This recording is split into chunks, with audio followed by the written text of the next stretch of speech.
말씀을 보는 시간 갖겠습니다. 오늘의 말씀은 민수기 13장 30절에서 33절입니다.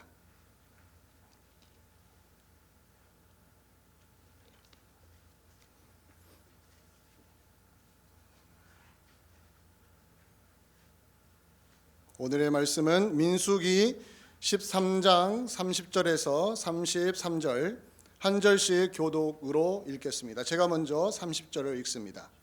갈렙이 모세 앞에서 백성을 조용하게 하고 이르되 우리가 곧 올라가서 그 땅을 취하자 능히 이기리라 하나 그와 함께 올라갔던 사람들은 이르되 우리는 능히 올라가서 그 백성을 치지 못하리라 그들은 우리보다 강하니라 하고 이스라엘 자손 앞에서 그 정탐한 땅을 악평하여 이르되 우리가 두루 다니며 정탐한 땅은 그 거주민을 삼키는 땅이요 거기서 본 모든 백성은 신장이 장대한 자들이며 거기서 네피림 후손인 아낙 자손의 거인들을 보았나니 우리는 스스로 보기에도 메뚜기 같으니 그들이 보기에도 그와 같았을 것이니라. 아멘.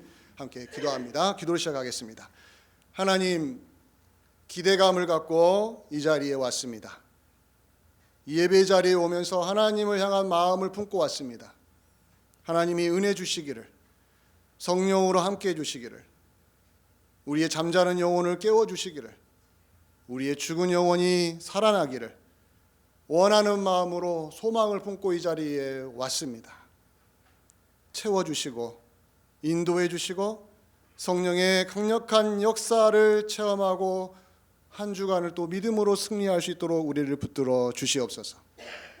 오늘 말씀이 들려질 때에 우리가 이미 알고 있는 말씀일지라도 새롭게 들리게 하시고 또한 더 깊이 이해하게 만들어 주시고 말씀 속에 깊이 잠겨서 그 말씀에서 나오는 생명의 그 놀라운 물을 우리가 먹으며 새로워질 수 있도록 은혜를 더하여 주시옵소서. 감사하고 예수 그리스도의 이름으로 기도하옵나이다. 아멘. 우리가 사는 세상은 참으로 복잡합니다. 그렇기 때문에 우리가 사는 세상을 몇 마디로 단순하게 설명하는 것은 참 어려운 일입니다. 그럼에도 불구하고 저는 우리가 살고 있는 세상을 크게 두 가지로 단순화시켜도 괜찮을 것 같다고 생각을 합니다. 하나는 뭐냐면 우리는 과학의 시대에 살고 있습니다. 과학의 시대라는 것은 사실을 중요시 여깁니다. 그래서 여러분 뉴스를 들어보면 한국 사람들도 팩트라는 이야기를 많이 하잖아요. 사실이 뭐냐 이걸 강조를 많이 합니다. 그 어느 때보다도 사실이란 이 팩트라는 이야기를 자주 쓰는 것은 과학의 시대의 시대 정신이에요. 그리고 그 사실은 증명이 되어야 됩니다. 증명이 되지 않는 사실은 사실이 아니라고 하는 시대에 우리는 살고 있습니다. 너 증명해봐. 너 증명할 수 있어? 그런 것은 이 사실과 증명으로 검증되지 않는 진리는 진리가 아니라고 사람들이 생각한다는 거예요. 우리는 이렇게 과학의 시대에 살고 있어요. 또 하나의 우리의 사회는 어떤 사회냐면 민주주의 사회입니다. 민주주의 사회의 가장 큰 특징은 뭐냐면 의결을 결정할 때 다수결의 원칙을 따른다는 거예요. 다수결이란 건 뭐냐면 대통령 선거하더라도 51대 49로 표가 갈려도 49는 진 겁니다. 51이 이기는 겁니다. 그러면 49는요. 싫어도 따라가야 된다는 것이 다수결의 원칙 아닙니까? 즉 다수결이 진리라고 생각하는 사회에 우리는 살고 있다는 것이죠.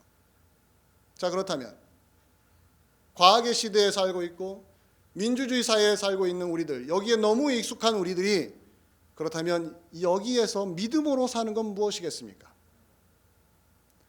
사실을 중요시 여길 때 믿음은 어디에 있겠습니까?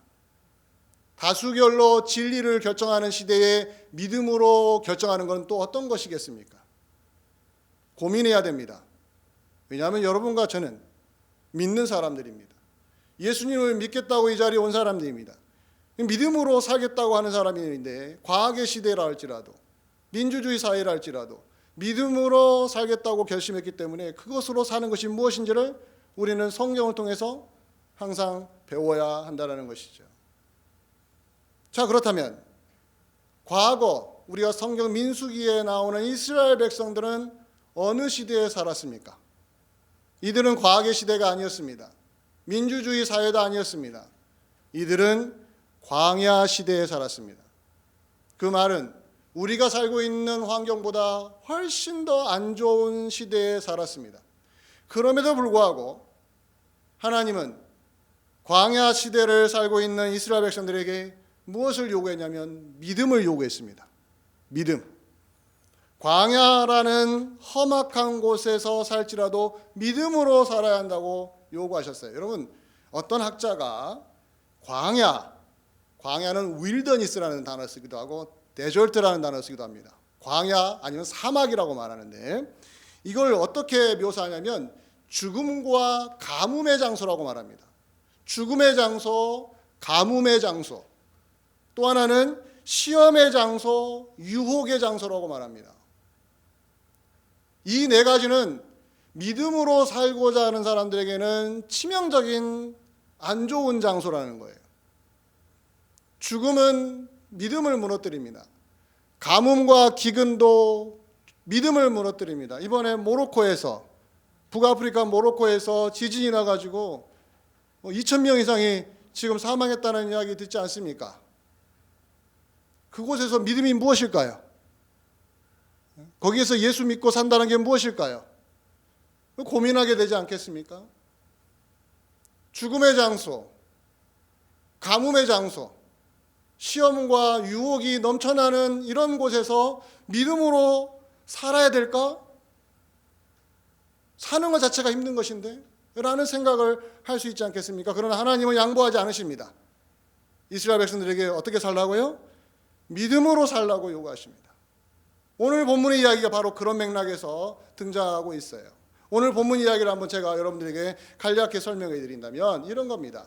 우리가 지금 창세기를 통과했고 출애굽기와 레위기를 통과한 다음에 민수기를 넘어와서 민수기 한창을 지나가고 있지 않습니까? 그 흐름을 보시면 이스라엘이 애굽에서 430년을 살다가 하나님의 놀라운 기적으로 탈출하지 않습니까? 그리고 홍해를 육지처럼 건너지 않습니까? 그런데 그들이 곧바로 가나안 땅, 젖과 꿀이 흐르는 정말로 꿈에 그리던 가나안 땅으로 바로 들어가지 않고 광야를 지나가는 시간을 거쳤습니다. 오늘 민수기의 말씀은 그 광야 생활을 1년 1개월 정도 마칠 때에 기록된 내용이에요. 이제 1년 1개월 정도 광야 생활을 한 다음에 이제 그들은 이제 요단강을 앞두고 그 요단강만 건너가면은 꿈에 그리던 젖과 꿀이 흐르는 땅으로 들어가야 됩니다. 이제 들어가야 돼요. 들어가기만 하면 됩니다.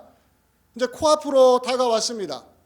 그때 오늘 본문에 있는 이야기가 나옵니다. 하나님께서 가나안 땅 입성을 앞두고 있는 이스라엘 백성들에게 12지파가 있거든요. 이스라엘 12지파에 각 지파의 우두머리 지도자 한 명씩을 선택해가지고 12명을 선택하게 합니다. 그 12명 중에는 그 유명한 갈렙과 여호수아가 들어있습니다. 그 12명의 지도자들을 하나님이 선택하게 하셔서 그들로 하여금 가나안 땅에 먼저 들어가서 정탐하게 하십니다. 40일 동안 가나안 땅을 정탐해서 그 땅이 어떤 땅인지, 거기에 사는 사람들은 누구인지, 그들의 군사력은 어느 정도 되는지, 그들의 성읍은 어느 정도로 강한지를 조사해서 보고하도록 그 12명을 파송합니다. 그 12명이 가서 40일 동안 무사히 정보를 다 수집하고 귀환합니다.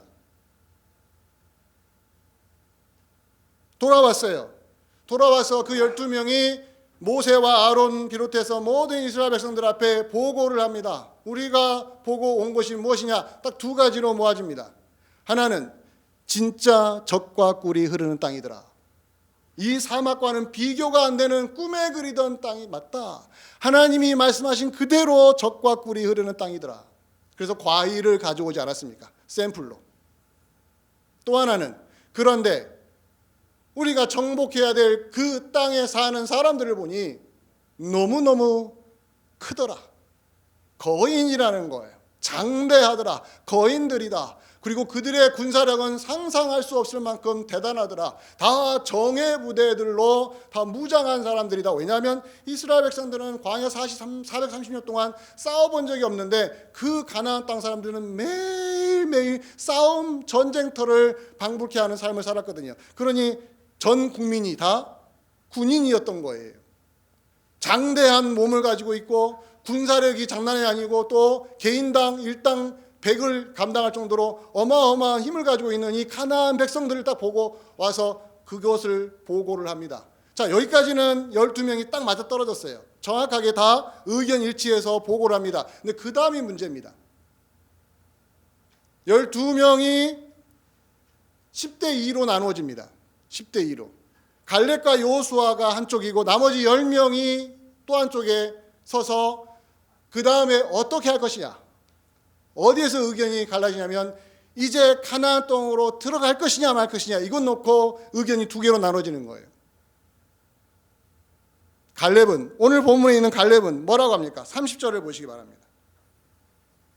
오늘 읽었던 30절에 갈렙, 여호수아도 여기에 끼어 있는데 갈렙이 주도적으로 말했기 때문에 여호수아는 생략하고 갈렙이라고 말합니다. 그래서 저도 갈렙 여호수아라고 하지 않고 갈렙이라고만 말하겠습니다. 갈렙이 뭐라고 합니까? 같이 읽어봅니다. 시작.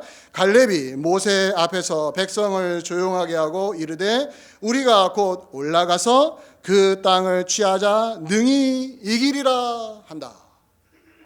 갈렙은 뭐라고요? 가나안 땅으로 들어가자고요. 들어가자고. 우리가 능히 취할 수 있다고, 이길 수 있다고 자신감을 불어넣어줍니다. 그런데 나머지 10명은 뭐라고 합니까? 정반대의 이야기를 해줍니다. 31절입니다. 우리가 30절 읽었는데 31절에 뭐라고 말합니까? 그와 함께 올라갔던 사람들은 이르되 우리는 능히 올라가서 그 백성을 치지 못하리라. 왜냐하면 그들은 우리보다 강하기 때문이다.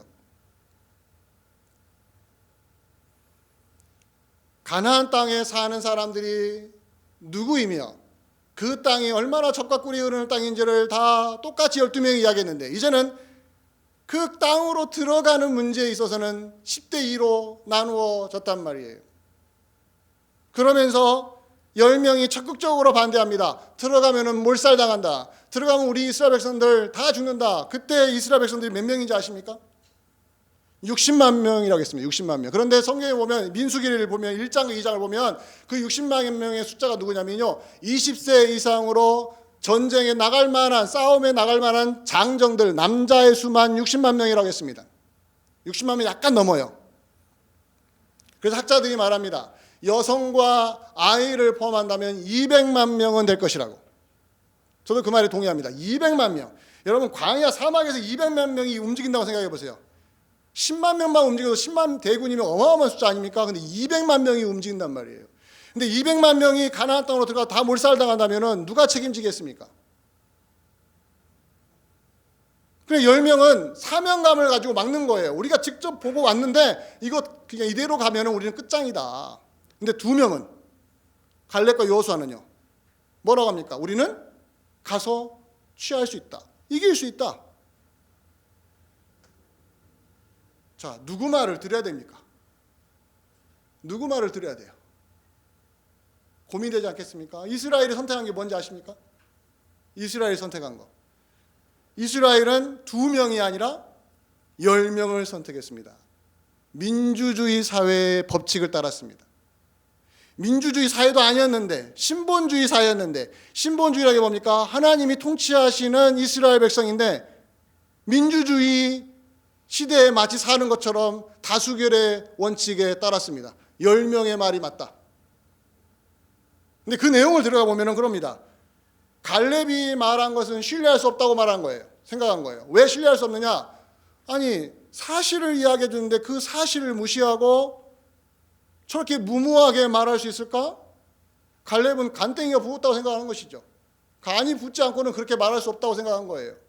그러나 10명의 사람들은 어떻게 생각한 거예요? 10명의 말들은 이들은 매우 현실적으로 우리에게 잘 설명해 줬고 그 현실에 기초해서 우리가 들어가면 안 된다라는 거예요. 10명의 의견과 이스라엘 백성 전체의 생각은 통일되었습니다. 그럼 두 명, 갈렙과 여호수아와 모세와 아론과 몇몇 사람들은 어떻습니까? 소수에 불과한 것입니다. 그러니 그들은 밀릴 수밖에 없는 거 아니겠어요? 이스라엘 백성들이 이렇게 말합니다. 민수기 14장 3절. 단순히 의견이 나누어졌고 이제는 우리가 거기 올라가지 말자는 정도가 아니라 민수기 14장 3절에 보면 이들이 어마어마한 나쁜 짓을 합니다. 어떤 나쁜 짓을 하냐면 민수기 14장 3절에 보면 함께 한번 읽어볼까요? 시작. 어찌하여 여호와가 우리를 그 땅으로 인도하여 칼에 쓰러지게 하려 하는가? 우리 처자가 사로잡히니 애굽으로 돌아가는 것이 낫지 아니하랴. 무슨 나쁜 짓입니까? 어디로 돌아가자고요? 애굽으로 돌아가자고요. 이것보다 나쁜 짓이 없어요. 하나님을 깡그리 무시한 겁니다. 하나님이 모든 에너지를 쏟아서 10가지 재앙을 다 동원해가지고 끄집어내는데 뭐 하자고요? 돌아가자고요. 애굽으로 돌아가자고요. 하나님은 지금 가나안 땅으로 들어가게 하셨는데 그 현실이 너무 높으니까, 벽이 너무 높으니까 돌아가재요. 근데 돌아가지는데 감성적으로 접근합니다. 감성적으로. 사람의 마음을 이렇게 흔들어 놓습니다. 우리 처자가 사로잡힌다. 우리 가족이 피해를 입어. 하는 순간 사람들 어떻습니까? 싹 돌아섭니다. 진짜 무서운 게 그거예요. 가족 건드리면 끝장입니다. 다 건드려도 가족 건드리면 안 됩니다. 내 새끼 건드리면 엄마는 물불 안 가리고 대듭니다. 그런데 그걸 건드린 거예요. 60만 명의 남자들과 200만 명의 그 사람들을 한쪽으로 싹 몰아가는 능력이 있는 거예요. 어떻게 설득합니까? 우리 처자들이 사로잡히면 누가 책임지는 거예요? 하나님이 어떻게 책임지겠냐는 거예요. 우리 처자는, 내 아내와 내 자식들은 누가 지켜야 한다는 거예요? 우리가 지켜야 한다는 거예요. 하나님이 지키는 게 아니라 우리가 지켜야 한다는 거예요. 얼마나 설득력이 있습니까? 근데 이게 무슨 길이라고요? 나쁜 길이라고요. 잘못된 길이라고요. 그럼에도 불구하고 사람들이 다 그쪽으로 쏠리면 어떻습니까? 진리가 되는 것입니다. 어떻게 이걸 막습니까? 그런데 갈렙은, 여호수아, 갈렙은 왜 올라가자고 했을까요? 왜? 진짜 간이 부었어요? 현실 감각이 없는 거예요? 무모한 사람들인 거예요? 왜 올라가자고 했어요? 이걸 알아야 되는 것입니다. 우리가 민수기 14장 8절을 한번 제가 인용했는데요. 민수기 14장 8절에 보면 갈렙이 사람들에게 말합니다. 10명의 정탐꾼들의 보고를 듣고 사람들이 막 들고 일어나서 하나님 원망하고 모세와 아론 죽이겠다 하고 이제 애굽으로 넘어가자, 애굽으로 다시 돌아가자고 했을 때 갈렙이 의연히 일어나서 이렇게 선포합니다. 민수기 14장 8절에 이렇게 말합니다. 함께 읽어봅니다. 시작. 여호와께서 우리를 기뻐하시면 우리를 그 땅으로 인도하여 들이시고 그 땅을 우리에게 주시리라. 이는 과연 젖과 꿀이 흐르는 땅이니라. 여기서 제일 중요한 대목이 어디겠습니까? 우리가 얼마나 강하고 우리가 얼마나 대단한 사람인가가 아니라 누가 기뻐하시면요, 여호와께서 우리를 기뻐하시면, 저 가나안 땅에 사는 가나안 사람들의 군사력이나 그들의 장대한 거인 같은 이 무장한 사람들이 문제가 아니라 하나님이 우리를 기뻐하시면 게임 끝. 멋있잖아요? 근데 이 단락에서는 멋있는 게 아니라 돌에 맞아 죽을 말을 한 거예요. 백성들이 가만히 있겠습니까? 우리 처자가 사로잡히면 누가 책임져라는, 이제 눈이 완전히 막 어떻게 돼버린 거예요? 이성을 잃어버린 거예요. 그런 사람들한테 하나님이 우리를 기뻐하시면 우리는 이길 수 있습니다 라고 하는 말에 어느 누구가 아멘 하겠습니까? 저런 사람들은 가만히 두면 안 된다, 제거해야 된다, 이렇게 생각하지 않겠어요? 그 다음에 민수기 14장 9절에 또 뭐라고 말합니까? 갈렙이 의연하게 일어나서 뭐라고 합니까? 14장 9절에 같이 한번 봅니다. 14장 9절은 한번 읽어볼까요? 시작. 다만 여호와를 거역하지는 말라. 또 그 땅 백성을 두려워하지 말라. 그들은 우리의 먹이라. 그들의 보호자는 그들에게서 떠났고 여호와는 우리와 함께 하시느니라. 그들을 두려워하지 말라 하니, 자, 여기에서 제일 중요한 게 뭡니까? 여호와를 거역하지 말라는 그 다음에 뭡니까? 여호와는 우리와 함께 하신다. 자, 보십시오. 갈렙이 보여준 게 뭡니까? 갈렙이 보여준 게 뭡니까? 갈렙이 무엇을 증명했습니까? 믿음이 무엇인지를 증명한 거예요. 믿음이. 우리 처자를 잃어버리면 누가 지킵니까? 라고 하는 사람들의 마음이 이제는 완전히 돌아서서 하나님이 지키신다, 이제 이것도 안 들리는 사람들한테 뭐라 합니까? 믿음으로 말합니다. 여호와께서 우리를 기뻐하시면, 하나님이 나와 함께 하시면, 우리와 함께 하시면 우리는 가서 이길 수 있습니다. 갈렙은 믿음으로 말하고 믿음으로 행동하고 있단 말이에요. 자, 보십시오. 10명의 정탐꾼들은 뭐라고 했습니까? 가나안 사람들과 비교하면서 우리는 그들 앞에서 메뚜기 같다라고 했죠. 그런데 갈렙과 여호수아는 뭐라고 합니까? 갈렙은 뭐라고 합니까? 그들이 우리의 먹이라고 말합니다. 정반대의 이야기를 하는데 어느 쪽이 믿음입니까? 믿음이 어느 쪽입니까? 믿음이 이렇게 어려운 거예요, 사랑하는 성도 여러분. 다 같이 으쌰으쌰 할 때 믿음 이야기하는 것은 아무런 힘든 게 없습니다. 근데 모두 다 잘못된 길을 갈 때 이 길이 하나님의 길이요 하고 말할 수 있는 거, 하나님이 우리를 기뻐하시면 저 가나안 땅 정도는 우리가 능히 이길 수 있다라고 말할 수 있는 힘. 그런데 모든 사람이 어떻게 하고 있다고요? 가면은 다 죽는다고 하면서 우리 처자를 누가 지킬 것인가? 하나님도 안 지켜주시는데 누가 지키고, 우리가 지키자, 애굽으로 돌아가자고 했을 때 거기서 의연하게 우리는 가나안 땅으로 가야 됩니다. 왜? 하나님이 그걸 원하시니까. 이런 믿음의 말을 누가 할 수 있겠어요? 그래서 저는 이 말씀을 묵상하면서 믿음으로 산다는 게 무엇인지를 한번 고민해 봤습니다. 도대체 믿음으로 사는 게 무엇일까? 제가 발견한 세 개의 진리가 있습니다. 같이 한번 나누기를 원합니다. 믿음으로 산다는 것은요, 이런 겁니다. 첫 번째는 믿음은 현실을 뛰어넘습니다. 명심하십시오. 믿음은 무엇을 뛰어넘는다고요? 현실을 뛰어넘습니다. 현실이 뭡니까? 지금 이스라엘 백성들의 현실이 뭡니까? 가나안 땅에 들어가면 우리 처자들이 다 몰살당할 거야 라는 거짓말에 10명의 정탐꾼들은 거짓말한 겁니다. 그럴 거야. 일어나지도 않는 사실을 그럴 거야. 이성적으로 생각해봐. 저 장대한 사람들을 우리가 어떻게 이겨? 우리 애들 데리고 가면 다 죽어. 아직 안 일어났어요. 근데 가면 죽는데요. 마치 일어날 것처럼. 이런 거짓말이 어디 있습니까? 그런데 사람들 어떻습니까? 이성을 잃어버리면요, 우리 처자를 우리가 아껴야 되는데 라는 거에 마음을 빼앗겨서 어떻습니까? 안 가겠다라는 거예요. 그 현실을 받아들이고 뛰어넘지를 않습니다. 근데 갈렙은 뭐합니까? 갈렙은 그럼 처자식이 없었나요? 갈렙은 결혼도 안 하고 아내도 없고 아들, 딸도 없었습니까? 아닙니다. 갈렙도 엄연히 처자식이 있었습니다.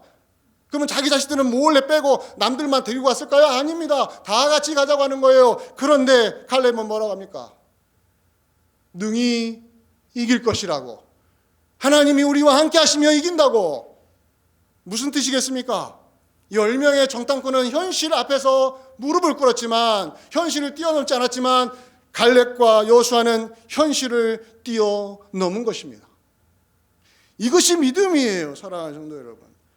갈렙은 현실을 모르는 사람이 아니라 현실만 보지 않았습니다. 다릅니다. 현실을 알지만 현실만 보지 않았어요. 그가 정탐꾼의 한 명으로서 가서 군사력도 봤습니다. 군사력을 안 본 게 아니에요. 군사력을 과소평가한 것도 아니에요. 군사력이 얼마나 센지도 알아요, 가나안 사람들이. 그런데 그것만 보지 않았습니다. 이게 바로 현실을 뛰어넘는 믿음을 가지고 사는 데 특징이에요. 가나안 땅 백성들이 아무리 막강하고 성읍이 견고해도 그게 사실이에요. 똑같이 보고했잖아요. 그게 사실이라고. 그러나 그것만 보지 않습니다. 믿음은 그것을 뛰어넘습니다. 누가 계시니까요? 하나님이 우리를 기뻐하시면. 자, 보십시오. 갈렙과 여호수아와 나머지 10명의 정탐꾼들은 왜 가나안 땅으로 가서 정탐했습니까? 누가 시켰습니까? 하나님이 가라고 하셨잖아요. 왜 가라고 하셨겠어요? 죽으라고요? 아니요. 가서 보라고. 아무리 그들이 세도 하나님이 내가 너희와 함께 하니까 너희는 걱정하지 말고 들어가서 정복하라고 이걸 보여주신 거예요. 믿음으로 들어가도록 하려고 거기다가 정탐꾼을 보내신 거예요. 그런데 그들은 현실만 보고 무릎을 꿇고 아무것도 안 하겠다고, 아니요, 돌아가겠다고. 믿음은 현실을 뛰어넘지 않으면 믿음이 아닙니다. 믿음은 사실을 뛰어넘지 않으면 믿음이 아닙니다. 그래서 우리 시대에 다수결의 원칙으로 움직이는 시대에 과학의 시대로 팩트가 뭐냐, 팩트만이 진리라고 하는 이 시대에 우리에게 적용해 보는 겁니다. 우리도 마찬가지입니다. 현실의 벽이 아무리 높아도 그것만 보고 넘어지면 그건 믿음이 아닙니다. 믿음은 그 이상을 뛰어넘을 수 있어야 됩니다. 하나님이 우리를 기뻐하시면 단어가 나올 수 있다면 이건 살아있는 교회인 것입니다. 살아있는 교회는 그래요. 아니요, 목사님, 보세요. 현실을 보세요. 누가 움직이겠습니까? 라고 하는 동시에 현실 앞에서 무너지는 것입니다. 교회가 현실이라는 장벽 앞에서 어떤 태도를 취하고 있느냐가 바로 10명의 정탐꾼과 2명의 갈렙과 여호수아의 모습과의 비교해 본다면 우리는 어느 쪽에 서 있는지를 보게 해주지 않겠습니까? 이 시대의 교회가 팬데믹이라는 어마어마한 장벽 앞에서 무너져 있고 이제는 교회 안 가도 된다고 하는 사람들이 막 가나안 백성들이, 가나안 성도들이 막 여기저기 늘어나고 있으며 이제 현장 예배에 다 죽었다고 하는 그 벽 앞에서 그래 끝난 거야 라고 하면서 현실을 못 뛰어넘는다면 그건 믿음이 아닙니다. 믿음은 그걸 뛰어넘는 것입니다. 하나님이 위하시면 움직이면 되는 것입니다.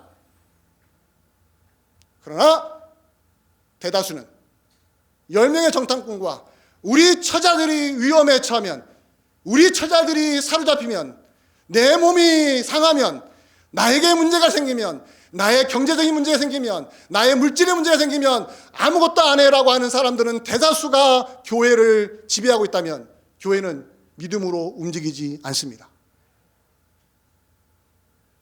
우리는 어디에 있습니까? 우리는 믿음이 있습니까? 이걸 돌아보자는 거예요. 두 번째, 믿음은 하나님의 뜻을 최우선적으로 묻는 것입니다. 10명의 정탐꾼과 2명의 정탐꾼이 왜 갈라졌습니까? 10명의 정탐꾼은 하나님의 뜻을 한 번도 안 물어봤습니다. 우리가 이미 확인했잖아요. 그들은 무엇만 확인했습니까?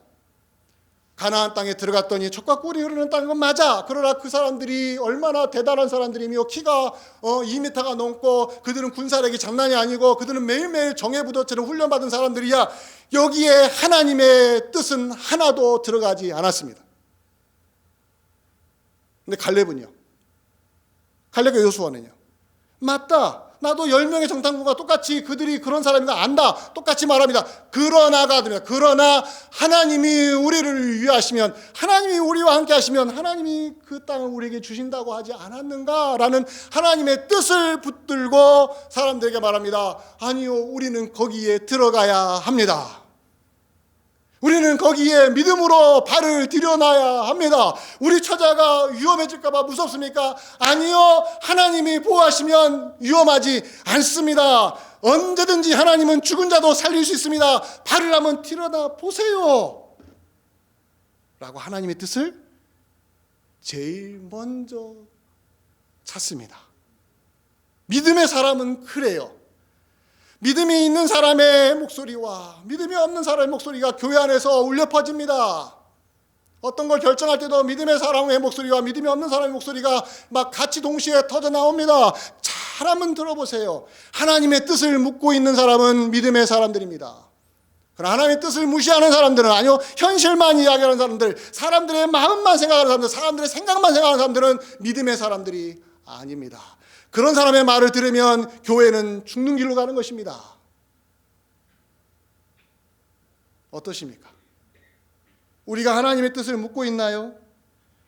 우리가 진짜 하나님의 뜻을 묻고 있습니까?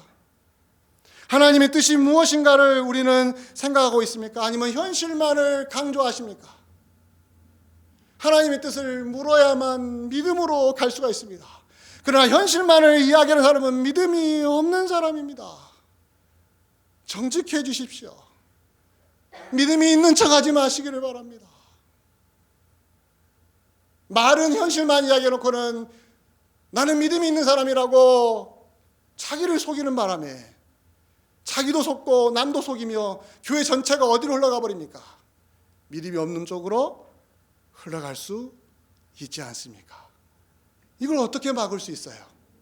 하나님의 뜻을 담대하게 찾고 묻고 확인하는 성도님들이 있어야 하는 것입니다.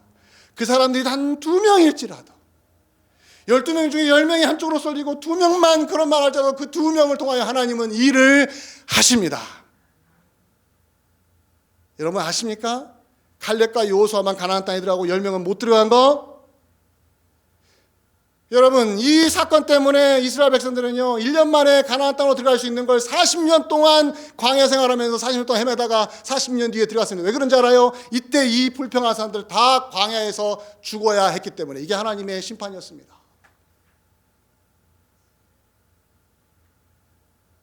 우리는 그럽니다. 믿음이라는 건 별거 아닙니다. 이랬다 저랬다도 괜찮습니다. 아니요, 하나님은 기억하십니다. 하나님은 정확히 보십니다. 믿음으로 걷는 교인을 하나님은 제대로 쓰십니다. 그러나 믿음으로 걷지 않는 교인은 숫자가 10명이든 100명이든 하나님은 쓰지 않으십니다. 분명합니다. 어느 쪽에 쓰시겠습니까? 믿음의 자리에 여러분 쓰시겠습니까? 아니면 현실만 강조하는 사람 말만 듣고 사람의 의견에만 치우치며 사람들이 다수결로 결정하는 거에만 따르겠습니까? 하나님의 뜻을 물어야 됩니다. 하나님의 뜻이 어디에 있는지. 그래야 3번째로 넘어가요. 마지막 믿음이란 무엇인가? 믿음으로 산다는 게 무엇인가? 하나님을 의지하고 행동하는 것입니다. 믿음은 여기까지 가야 됩니다. 하나님 뜻을 물었잖아요. 그럼 하나님 뜻은 무엇이었어요? 여러분들 10명의 정탐꾼의 말이 옳은 게 아니라 2명일자라도 갈렙과 여호수아의 말이 옳다고 하나님은 인정해 주셨습니다. 왜요? 들어가서 정복하자고. 그게 누구 뜻이었는데요? 하나님이 이스라엘을 출애굽시키고 광야 1년을 거친 다음에 가나안 땅에 왜 들여보내겠습니까? 죽으라고요? 고생하라고요? 아니요, 정복하라고 보내주셨습니다. 들어가, 이게 하나님의 뜻이었습니다. 갈렙과 여호수아는 이걸 알았어요. 이제는 이걸 가지고 들어가자겠습니다. 누구를 의지하고 들어간 거예요? 갈렙은 누구를 의지했습니까?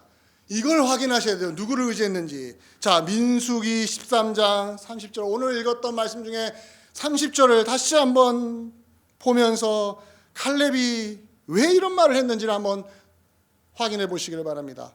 민수기 13장 30절 함께 읽어봅니다. 시작. 갈렙이 모세 앞에서 백성을 조용하게 하고 이르되 우리가 곧 올라가서 그 땅을 취하자 능히 이기리라 하나. 왜 백성을 조용하게 한 자라요? 그들이요 난리가 났거든요. 가나안 땅을 들어가야 되는데 들어갔다는 다 몰살당할 거라고 생각하니까 이제 기가 막힌 거예요. 하나님이 우리 다 죽이려고 여기까지 인도하셨구나. 하나님께 배신감을 느끼고 그 하나님의 종인 모세가 너무너무 미운 거예요. 아니 모세 믿고 왔다니 완전히 우리가 다 죽게 생겼다. 막 웅성웅성거리는데 갈렙이 말합니다. 다 조용히 시킵니다. 하는 말이 우리가 올라가서 그 땅을 취하자 능히 이기리라. 어디서 이 말이 온 겁니까? 하나님이 우리를 위하시면 하나님은 우리와 함께 하시기 때문에, 그리고 이것이 하나님의 뜻이니까 겉으로 보일 때는 우리가 질 것처럼 보이고, 겉으로 볼 때는 우리가 몰살당할 것처럼 보이고, 겉으로 볼 때는 우리의 처자들이, 내 아내와 내 자식들이 고생할 것처럼 보인다 할지라도 그것은 하나님의 뜻이면 그 모든 걸 역전시킬 수 있어요 라고 갈렙이 말하는 거예요. 올라가자고 말하는 거예요. 간땡이 부은 게 아니에요. 무모한 거 아니에요. 하나님이 말씀하신 걸 붙들고 움직인 것입니다. 교회 리더가 뭡니까? 교회 리더가 뭡니까? 교회를 이끌어가는 사람이 누구의 뜻을 따라야 됩니까? 누구의 뜻을 이야기해야 됩니까? 하나님의 뜻을 이야기해놓고는 안 움직이면 어떻게 됩니까? 하나님의 뜻이 이거라면 움직여야 되잖아요. 근데 리스크가 있어요. 데인저러스한 그런 문제가 있어요. 그랬을 때 어떻게 합니까? 하나님의 뜻일지라도 가지 마. 목사님 움직이지 마세요. 아무것도 하지 마세요. 아니죠. 가야죠. 움직여야죠. 하나님 뜻이 맞다면. 그렇지 않습니까? 그걸 좋아하고 싫어하는 사람들이 있을 수 있어요. 나 안 따르겠다고 하는 사람이 있어요. 괜찮아요. 하나님이 그 사람 또 나중에 움직이실 거예요. 그러나 안 움직이는 사람들 때문에 움직이지 마세요. 이래버리면 믿음으로 행동할 수가 없는 거 아니겠습니까? 하나님을 의지하고 가겠다고 하는데 발목을 잡아버리는 거예요. 움직이지 마세요. 옆에 있는 사람이 힘들어하잖아요. 근데 그 옆에 있는 사람이 누굽니까? 믿음으로 행동하지 않는 사람이에요. 내 힘으로 내 처자식을 지키겠다 하는 사람이에요. 내 힘으로 내 물질을 지키겠다 하는 사람이에요. 내 힘으로 내 집안을 일으키겠다 하는 사람이에요. 이런 사람 말을 어떻게 듣습니까? 교회가 리스크를 하나도 지지 않고 안전하게만 간다면 그건 믿음의 길이 아닙니다. 믿음의 길은 모든 걸 감수하고 하나님의 뜻이 확실하면 그 앞으로 가는 것입니다. 이것이 바로 갈렙과 여호수아 2명과 나머지 10명이 완전히 갈라진 시점이에요. 갈렙은요, 하나님을 의지한 것 말고는요 다른 게 없었어요. 그가 뭐 대단한 사람 아닙니다. 그는 오직 하나만 바라본 거예요. 하나님만 의지하고. 그러니까 그 10명이나 그 60만 명의 사람들이 어떻게 했습니까? 저 갈렙 죽여야 된다고, 모세 죽여야 한 것처럼 갈렙 죽여야 된다고 저 입 다물게 하라고, 이거 무서워하지 않았던 거예요. 나 하나 죽는 거 괜찮다라는 거예요. 그러나 우리는 거기를 들어가야 한다는 거예요. 이 시대에 교회는 어디에 서 있고 어디로 가고 있습니까? 사랑하는 성도 여러분, 여러분의 마음은 어디에 있습니까? 여러분의 힘으로 처자식을 지키고 있습니까? 여러분의 힘으로 안전지대를 만들고 있습니까? 내가 번 돈으로 울타리를 쳐놓고 나는 안전하다고 생각하고 있습니까? 믿음의 발자국은 하나도 데디지 않습니다. 조금만 위험하면 다 발을 빼버리시지 않습니까? 내게 조금만 손해가 되면 안 나와버리지 않습니까? 내가 좀만 힘들면 안 가버리지 않습니까? 내가 좀만 지치면 안 해버리지 않습니까? 그래놓고는 나 혼자 안 하면 안 되니까 사람들 동원하지 않습니까? 이 사람 저 사람 묶어놓고 같이 움직이지 말자고 하지 않습니까? 우리가 만약 그런다면 우리는 믿음으로 가지 않는 거예요. 어느 시대, 어느 교회나 이 문제는 있었습니다. 지금도 현재입니다. 우리가 지금 믿음의 길로 가고 있는지, 하나님의 뜻을 진짜 물어보면서 믿음의 길로 가고 있는지, 그리고 믿음으로 행동하고 있는지 하나님이 지켜주시면 된다고요. 그래서 마지막으로 민수기 14장 8절을 한번 읽어보면서 말씀을 마무리하기를 원합니다. 이 말씀이 우리의 말씀이 되기를 원합니다. 민수기 14장 8절, 갈렙과 여호수아가 이 말씀 붙들고 담대하게 말을 했습니다. 아까 읽었던 말씀인데요, 함께 한번 읽어봅니다. 시작. 여호와께서 우리를 기뻐하시면 우리를 그 땅으로 인도하여 들이시고 그 땅을 우리에게 주시리라. 이는 과연 젖과 꿀이 흐르는 땅이니라. 여호와께서 우리를 기뻐하시면 그 땅을 우리에게 주실 것이라는 이거 하나 붙들고 수많은 사람들이 갈렙을 죽이겠다고 했을 때도 그는 담대하게 외쳤습니다. 아니요, 하나님은 살아 계십니다. 하나님이 움직이시면 우리는 그 땅으로 들어가서 가나안 땅을 정복할 수 있습니다. 미지의 세계, 앞으로 한 번도 안 가본 세대, 우리도 마찬가지입니까? 팬데믹 이후에 어떻게 돌아가는지 우리는 모르지 않습니까? 이 다음에 무엇가 기다리는지 우리는 모릅니다. 그러나 믿음으로 발을 내딜 수 있다면 하나님은 우리를 축복하실 것입니다. 내가 믿음이 있는가? 나에게 이걸 해낼 수 있는 믿음이 있는가? 나의 실력을 믿으면 믿음은 사라집니다. 나의 경험을 의지하면 믿음은 사라집니다. 여러분들이 과거에 교회를 수십 년 다녀도 그건 아무 소용없습니다. 과거에 다 해봤는데 안 됐어요. 그건 불신한 이야기입니다. 불신의 이야기입니다. 하나님은 새로운 걸 일으키십니다. 하나님은 새로운 길을 여실 수 있는 분입니다. 하나님은 우리가 한 번도 가보지 않은 길도, 광야의 길도 생명의 길로 만드실 수 있는 분이시란 말이에요. 그렇다면 하나님이 우리를 새로운 영역으로 들어가게 해서 거기서 능히 승리하고 살아낼 수 있도록 인도하시지 않겠습니까? 이 믿음이 있다면 이번 주도 믿음의 발자국을 한번 내디디시기를 주의 이름으로 간절히 축원드립니다. 기도하겠습니다. 고마우신 하나님 아버지, 믿음으로 산다는 게 무엇인가? 하나님이여, 하나님 붙들고 가는 것밖에 없습니다. 하나님 뜻 붙들고 가는 것밖에 없습니다. 우리에게 이 믿음을 주시옵소서. 우리에게 모든 성도님들에게 이 믿음을 주셔서 믿음의 발자국을 만들어 가게 하여 주시옵소서. 예수 그리스도의 이름으로 기도하옵나이다. 아멘.